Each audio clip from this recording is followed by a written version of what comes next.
How come you get to introduce? Go ahead. We never discussed that. No, we never did. It was... you just decided, I'm going to introduce. You're right. Go ahead. Welcome to another episode of... Probably should add some say in it. You want to introduce this? No.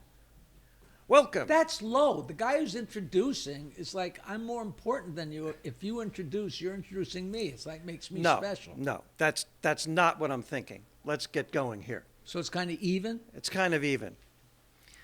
Welcome to another episode of Standup Memories. That reminds me of a great story as soon as you get done with the introduction. Welcome to another... I wouldn't interrupt you. I'll just wait till you're done, and then I'll just go on with the story. Welcome. Jeez, I hope I don't forget the story. Welcome to another episode of Standup Memories. My name is Peter Bales. If you go on any longer, your hair's going to turn white. Oh, too late. My name is Peter Bales, the senior partner here at Standup Memories. Rule number 1, do not give Jackie a cup of coffee.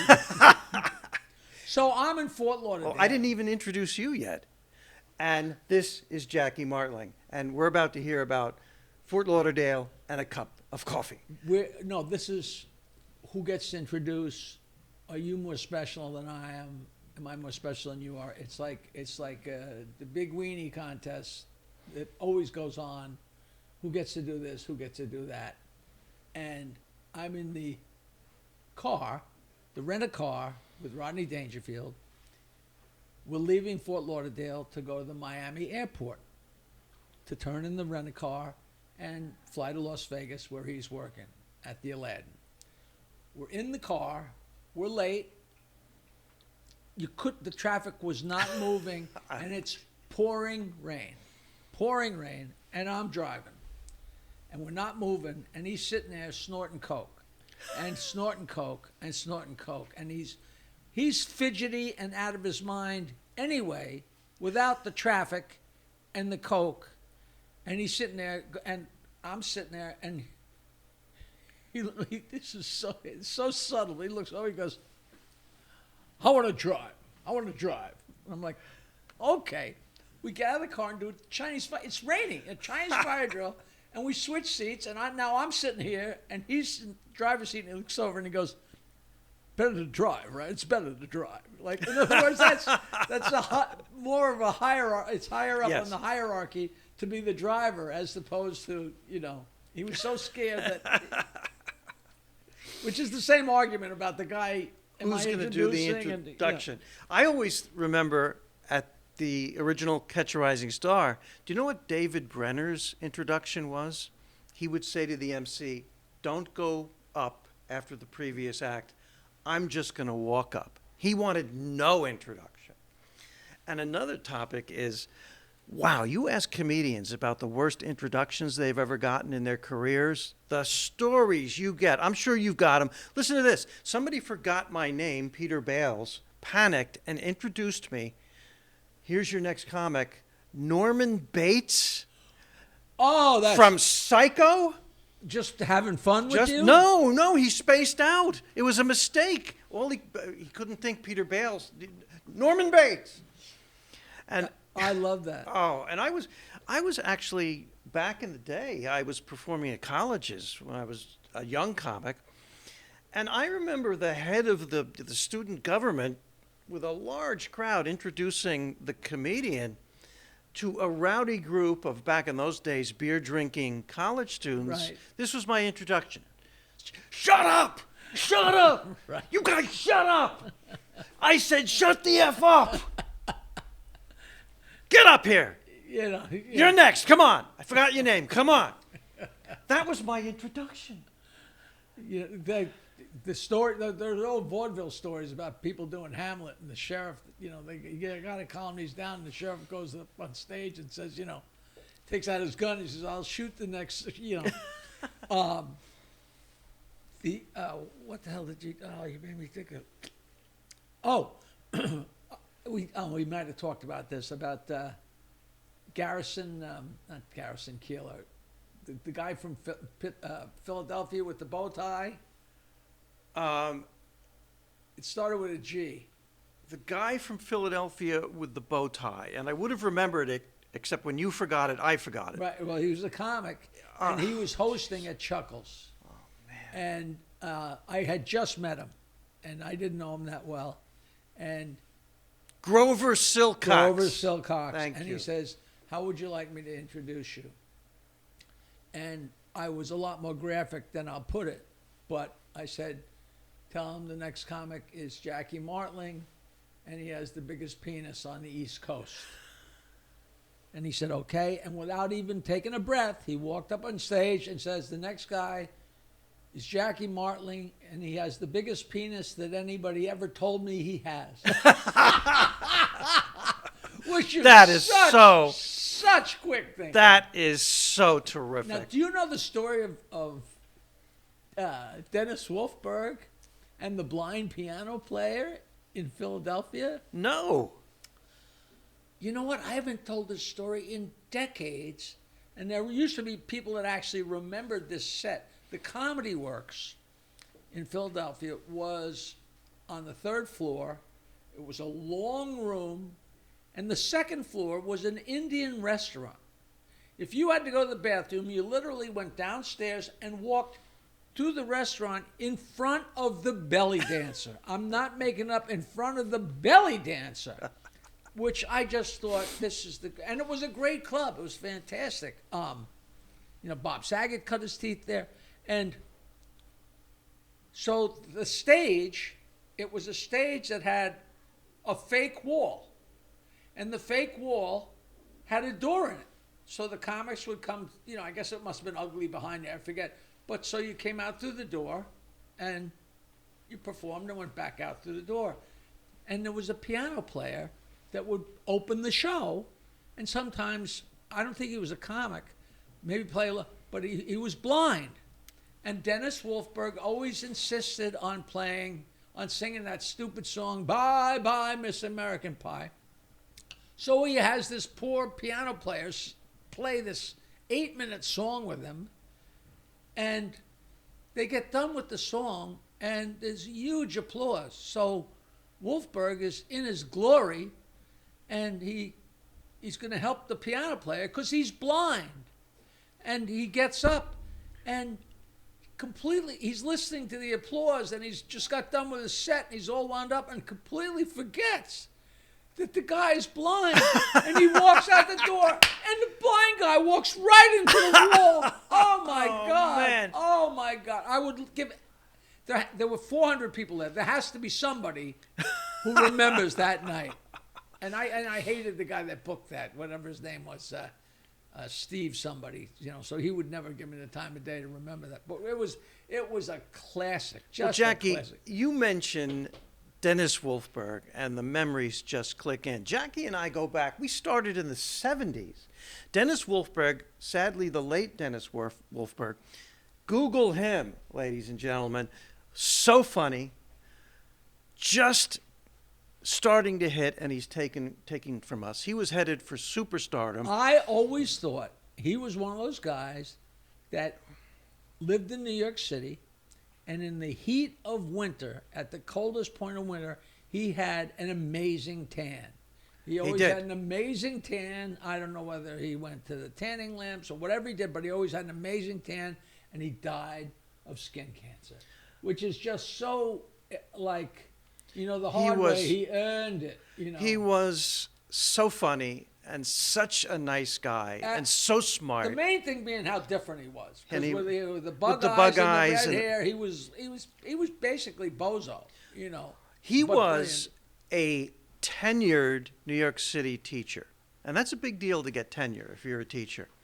And it was a big decision for him to give up his tenure and pursue comedy full time. And do I know where you're going with this? You know where I'm going with this, because your car broke down when we're on our way back from a New Jersey one-nighter, and No, we were on our way to the New Jersey one-nighter. oh, okay, The car broke down. We actually went to a house and asked if we could have water for our radiator. Nowadays, if you went and knocked on a door, you'd get shot. And there were no cell phones. How the hell we got a hold of the club? I have no idea. But we called, and they came from the club to get us. And we were laughing because it's me, you, and Wolfberg. And I had the amplifier and the speakers and my guitar. So I was like, God, I hope they don't. And they came with like 2 people. I still don't know how the hell we got 2 girls in a 2-seater sport car. Oh, God. I remember that. Now, I also remember breaking down on the way back with Dennis Wolfberg from a New Jersey gig and being dropped off on the entrance ramp. No, this is the same gig. It's the same gig.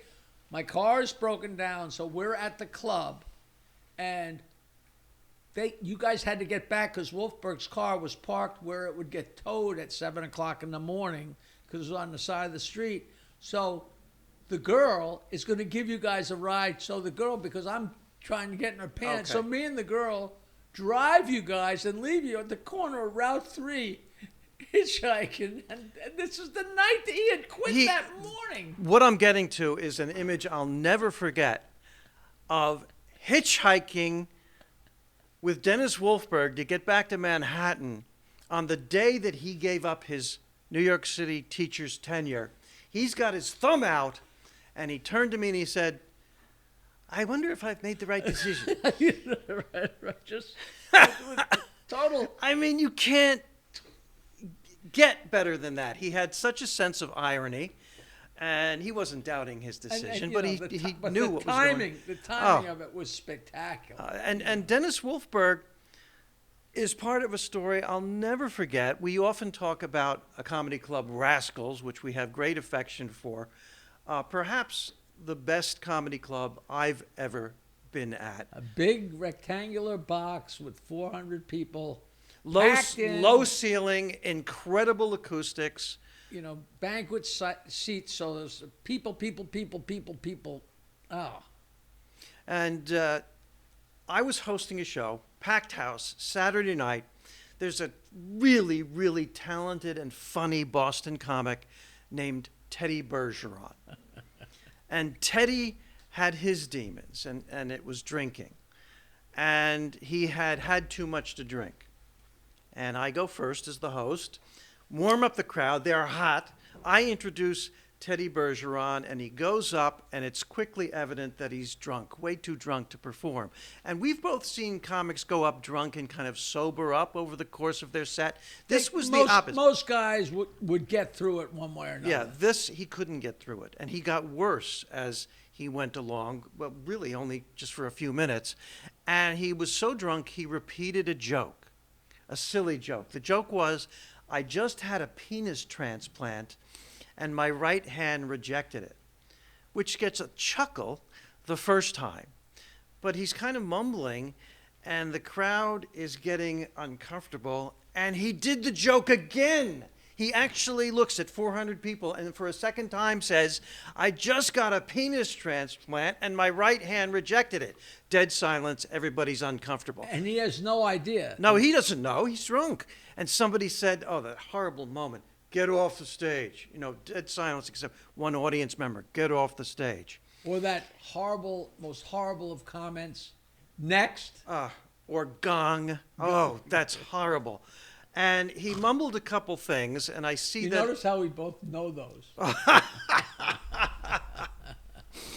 And he mumbled a couple of comments, and then actually, I am not making this up, turned to the audience, and for the third time, said, I just had a penis transplant, and my right hand rejected it. At that time, the doorman is on the side of the stage. Oh, everyone in the room is dying. Teddy, you have to come off now. And he was taken by the arm and escorted out. And I'm the host. And I have to go up after this for 400 people on a Saturday night. And I stood at the edge of the stage and I looked at the audience and I went, and I walked slowly to the mic at the center of the stage, and I looked at the crowd and I said, "You know, folks, I just had a penis transplant and my right hand rejected it." And the place exploded in laughter because there was tension. They wanted the tension released. And They're there on nothing like everybody being in on it. and they were all in on it, and they want their Saturday night to still be a success. They know there's more show. They want it to work. So they exploded, and I started doing a few bits, and they were right there for that. I did about 5 minutes, and I brought up the headliner, the aforementioned Dennis Wolfberg. And Dennis, true to form, goes right to the microphone with his bug eyes, and he goes, "Ladies and gentlemen, I just had a penis transplant, and my right hand rejected it." And the whole place explodes again, and he does his terrific set. That's just so fun. So if you think about that, a joke done 5 times in one evening might be a record. I don't know if I have always done rapid fire jokes. It's pretty close to the same act all the time, but back whenever I would reach into the grab bag however I wanted. I kind of knew what, but when you were doing 4 shows, like 2 Friday, 2 Saturday, and drinking like crazy, by the time you got to the second show Saturday, even comics with their bits would be like, what did I do? What didn't I do? And I'd always say, I better not go, no, I might have done that. And it never fails that when you get done, you listen back and you hadn't done the one you worried about. And you hadn't done the, and then one night it came to me to do this joke, and I said, I'm not going to be a paranoid. And I did the joke, and they said, you did that 5 minutes ago. And it was just, did we talk about, I think we might have discussed this, so stop me, about the joke not working like it should have. I'm sure you know in your act, if there's a rhythm, like a joke out of 10 that gets a 5 is going to get 5 out of 10, and a joke that gets 3 out of 10 is going to get 3. Right. But you never know what 10 is.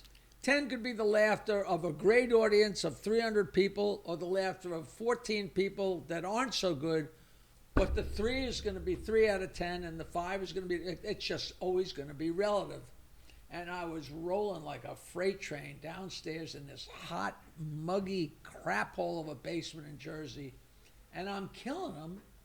And I always recorded my micro cassette recorder. And I told this joke, very specific joke about I did this already, didn't I? No, I don't think you have. About the guy, he's getting married on Saturday. So Friday night, his friends take him out, and they go crazy. And they get him a couple girls, and he goes so nuts that his penis is totally mangled. And what's he going to do? So he takes 2 popsicle sticks, and puts them alongside of his penis, and wraps it in adhesive tape, right? And then he gets married, and the honeymoon night, his bride walks out naked. And she says, look, honey, untouched by human hands. And he pulls down his pants and says, look at this. Not even out of the crate. Okay, that's a great joke. So stupid. That's a good joke. So I'm rolling like a freight train. The 3s are getting a 3, and the 8s are getting an 8, and boom, boom, boom, boom. And that's a big laugh. And it got a laugh, but nowhere's near the laugh relative to where it should be on the scale. All right, I just kept going. Everything else was totally normal. And I'm driving home, listening to my cassette, and I almost drove off the road because I told the joke, and I'm going a mile a minute, and I'm drinking, and I'm having time in my life, and I'm telling a joke, and they're laughing. I'm telling a joke, and they're laughing. I told a joke, and they kind of laughed at that, but not that hard. I completely forgot to tell them about the popsicle sticks and the adhesive tape. And they just trusted me and laughed. Every comic, this is inside comedy stuff. Comics, if a joke has the same rhythm and you're not listening, you can actually be doing your act by rote and not paying attention or thinking about the next thing you're going to do. And in those conditions, that's when you can do a setup that has the same rhythm as another joke and do the setup for one joke and then the punchline for another. And also inside comedy. It's like going to the wrong girlfriend's house. That's happened to you many times. Yeah, sure. Comedians tend to rate their jokes on a scale of 1 to 10, with the 10 being the highest and obviously a 1 being crickets. Or at a See, club. right there's a difference between you and me.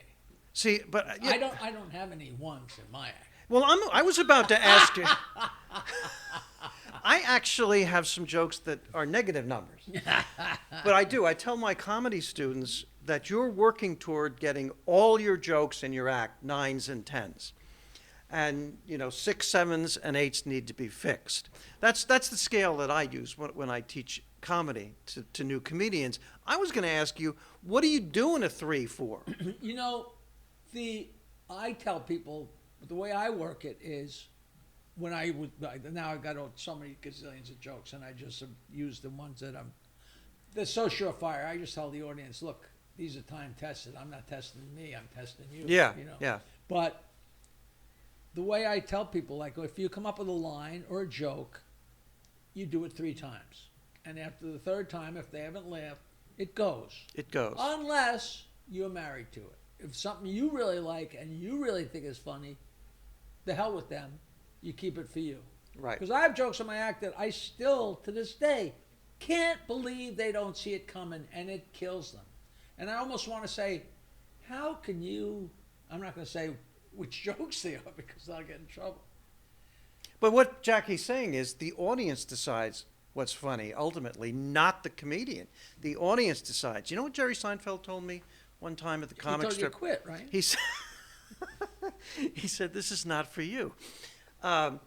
Jerry Seinfeld told me, he mentored me. He didn't know he was mentoring me, but I was watching his every word for a couple of years, though, when I started at the comic strip in New York City. He told me a joke has to work 10 out of 10 times or you have to drop it. A joke has to work 10 out of 10 times or you have to drop it. And he's right. I understand exactly what he's saying. If the conditions are right. I mean, you can't do a joke suddenly standing up in the Port Authority. You don't count that as one of the 10 times. But if everything's fine and it's not working 10 out of 10, you have to drop it. So basically what Seinfeld is telling you is it's in your interest to have a good act. I'm going home. I've had enough of this. I've had enough show business for today, but I love this. This is inside comedy, and these stories are so wonderful. The feedback we seem to be getting is people are enjoying this stuff, so please join us again. For our next episode of Stand-Up Memories. I'm going to say goodbye. Bye. Hey, a new episode of Stand-Up Memories every Wednesday. How exciting is that? Starring me, Peter Bales, and right here, Jackie the Joke Man Martling. Please follow us on social media. Search it out. What is it? MeSpace? MySpace? Your space? TikTok, Instagram, Facebook. Doodah.